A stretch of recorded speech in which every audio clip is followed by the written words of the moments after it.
À 16 centimes hors taxe. Donc là, on se doute bien que c'est pas vraiment un produit exceptionnel. Et après, vous avez ce produit-là. Vous voyez, viennoiserie crue, Isigny Sainte-Mère, beurre d'Isigny AOP. Il serait un boulanger sur deux à choisir leurs croissants dans les catalogues des industriels plutôt que les faire de façon artisanale. Le sujet est tabou, notre boulanger préfère rester anonyme de peur de perdre ses clients.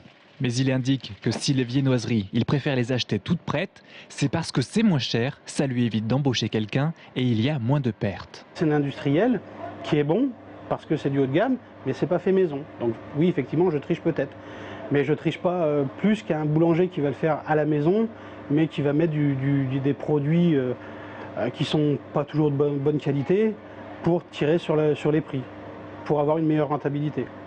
Donc, est-ce que je triche plus que ce gars-là? Pas sûr.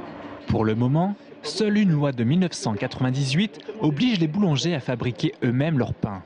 Et si les viennoiseries industrielles ont envahi les boulangeries, c'est bien parce que c'est permis et que les croissants à acheter sur catalogue 30 centimes pièce sont revendus parfois jusqu'à 1,10 €. Je pense qu'il y a tromperie sur la marchandise quand on décongèle sans le dire aux consommateurs. Parce que ça incite évidemment, par le prix qui est proposé, le consommateur à acheter ces produits congelés et décongelés, alors que l'artisan, lui, passe son temps au fournil. Pour plus de transparence et sauvegarder ce savoir-faire artisanal, la Fédération des boulangers du Loir-et-Cher lance une charte.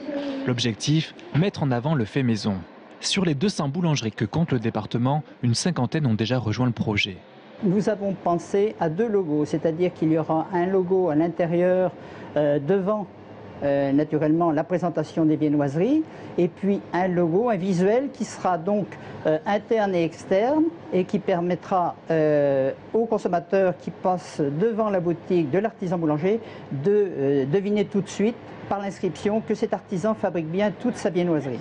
Surpris par le succès de son initiative, le boulanger de Blois compte bien poursuivre son combat. Il souhaite désormais amener plus de transparence dans le milieu de la pâtisserie, également envahi par l'industrie. Mais avant tout, il veut étendre son réseau du fait maison à toute la France.